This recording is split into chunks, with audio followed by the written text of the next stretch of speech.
Thank you for being back with your drinks. That was a very short break, but there's a real treat up for us because here's yet one more young person who absolutely revels in the idea of discomfort. Sushant Singh Rajput is best known for his films Kai Poche, Mahendra Singh Dhoni and Bomkesh Bakshi, but he's done a couple of others.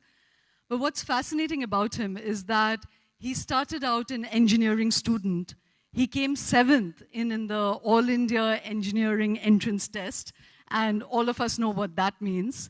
He also won the National Olympiad for Physics, and he's been studying astrophysics and all of that. And in the midst of that, he gives it up and joins Shamak Davar's dance troupe, goes into television, builds a very, very big career in television, kicks that up, goes into cinema, sits for 6 months, not getting any role, but is not comfortable doing television anymore, and then enters into cinema. And what is fascinating about Sushant is that unlike many other young entrants to this extremely public, extremely agonizing form, because it is so public, your failures and your triumphs are so public, Sushant has made very distinctive choices driven by a very distinctive philosophy and a very distinctive idea of where he wants to be and how he wants to live his life. So to understand that journey, to understand where he's moving towards and why he made the choices he did, ladies and gentlemen, please welcome someone that I'm told is a major heartthrob with the younger generation, Sushant Singh Rajput.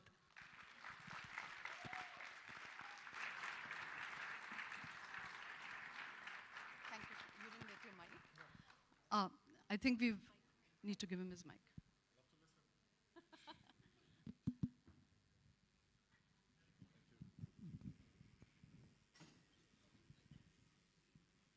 Thank you for being here, Sushant.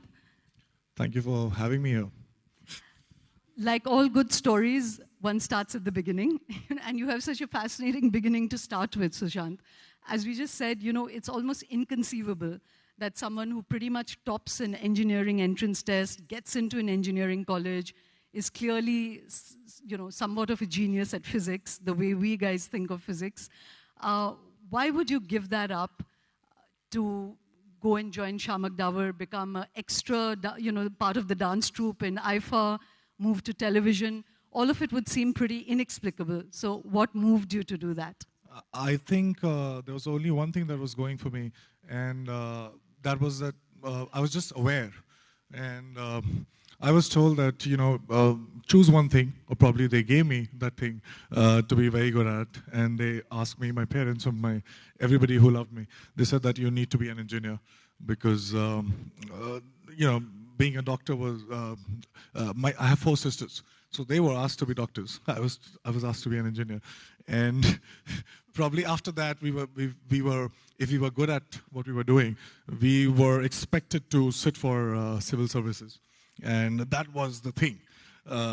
So yeah, I was doing it, but thankfully, I was also aware of the process itself. I knew that, okay, there is something missing. I was told that, okay, by the way, I started off as being this very shy and introvert kid. Because I was the youngest in my family, very pampered. I didn't know how to deal with people when I used to step out. So any sort of acknowledgement meant a lot. Also coming from a very humble background, money was always a differentiator in my life. So the money and any sort of acknowledgement were 2 big differentiators. And I was told that if you get these 2, you will be successful and then everything will be all right. But while I was doing it, and I cleared all these engineering entrance exams and I was studying, and I was just aware of what was happening. And I felt that, okay, this is not something, it's not giving me that high because it's boring. And that was the starting point. And well, I started off, I'll be extremely honest because after clearing such tough engineering entrance exams, when I went to that college, I found that there were no girls. And I was like, I felt Yeah, absolutely. I felt cheated. I was like, okay, this is not what it is, because they told me that work hard, be an engineer, and marry a nice girl, and that's what will happen. But that didn't seem to be a probability because there were no girls in my college. Somebody told me that why don't you join dance school, and I went there. But something very very very interesting happened, and There's why. clearly a girl clapping there. While I was performing for the first time on stage, I recognized this want of me that I really want to be, or probably I have been wanting to be understood. And that was the starting point. Shamak asked me to do theater. It was a wonderful way of resonating with everybody because I was like, okay, don't judge me because I'm not me on stage. I was hiding behind all these fascinating characters and possibly saying the same things that I wanted to say. And I could see these strangers getting affected by what I was saying, what I was doing, and it was magical. So just being aware of the process and just telling myself that if I can be in top 1% in something which I probably don't like, now that I've identified something that I do like, and I don't care what people think of me, it doesn't feel like hard work. I want to take risks. There's nothing else but to perseverance is the thing because that is the only thing that I want to do. So all these things were at place, and identifying that, I was like, okay, this is something I like. I can very well be in top 1% of this. And just being clear about my awareness, I dropped out. So, Sushant, you know, you've spoken of this sense of relief when you were on the stage, whether dancing or even later acting when Shamak asked you to take up acting. You know, can you explain that further? You know, that when you say that you came from a pampered family, that you had 4 elder sisters, when you stepped out into the larger world, it was almost a sense of shock. You felt that for almost 16, 17 years, nobody really saw you or understood you. Can you explain that? You know, what was that sense of alienation you felt? And what is this sense of relief that you feel as being an actor, that you don't have to play yourself? Well, there are 2 things to it. Number 1 was how did I convince myself into dropping out of a very prestigious engineering college into doing something which is very, very dicey. And number 2, what I found while doing it. So number 1 was, like I said, that if I could be in top 1% in something that I don't like, I can very well be in top 1% which I absolutely like. And I promised myself a fancy house and a fancy car in Bandra because I got to know that Shah Rukh stays in Bandra. So I was like, okay, this is what you'll get, and drop out. And just 6 to 8 months away from getting myself a degree, I dropped out. Because I thought that it will be a better state to be in if I don't have a plan B. Because I won't be thinking that if nothing happens, I'll go back to this. I perform better when I don't know that there is plan B. So that was one thing. And number 2, what I realized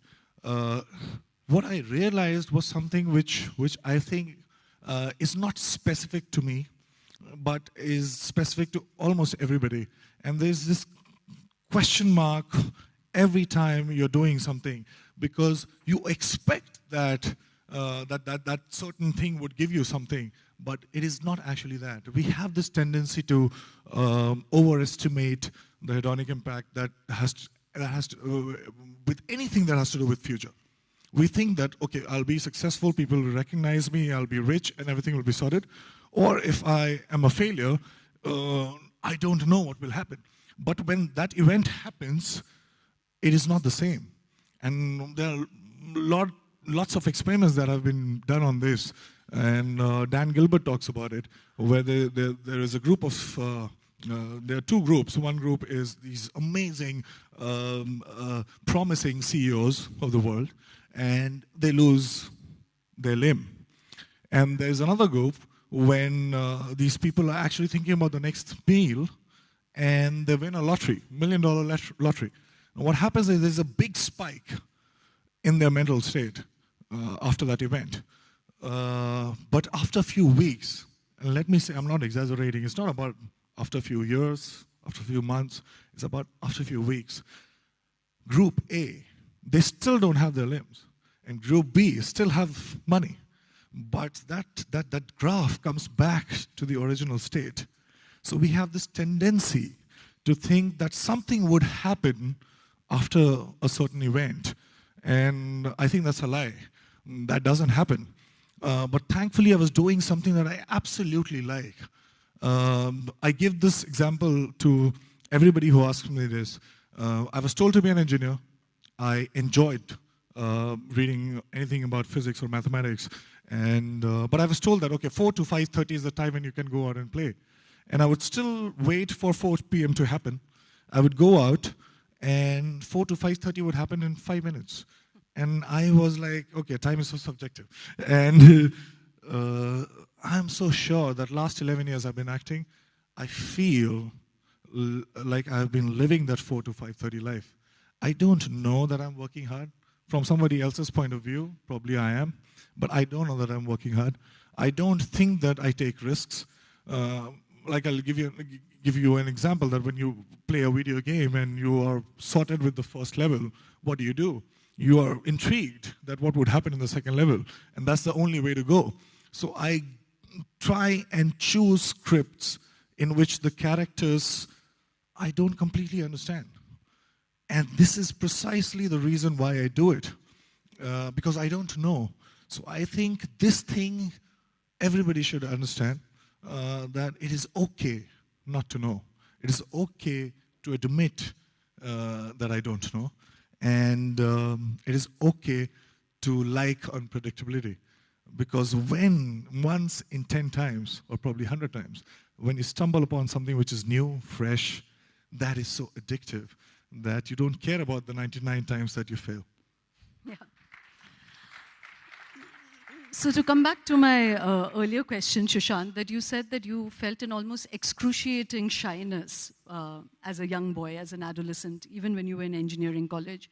And then acting just opened it up for you. You know, you felt, as I said again, a sense of relief that you could hide behind these characters and you could project, and it was, you didn't have to project yourself anymore. Has acting changed you? Do you feel less shy now? Do you feel less traumatized now in trying to be yourself? I'm just aware of the fact that I'm shy.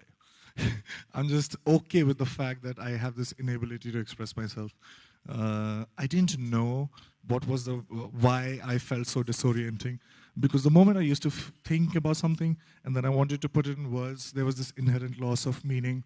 And then I would articulate it. Obviously, that depends on your comprehension, your state of mind, your attention, everything. There are so many parameters that are not there in my hand. And I would judge myself thinking that probably I'm not right, or what I'm saying is not right.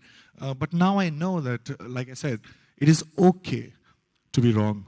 It is okay not to be careful.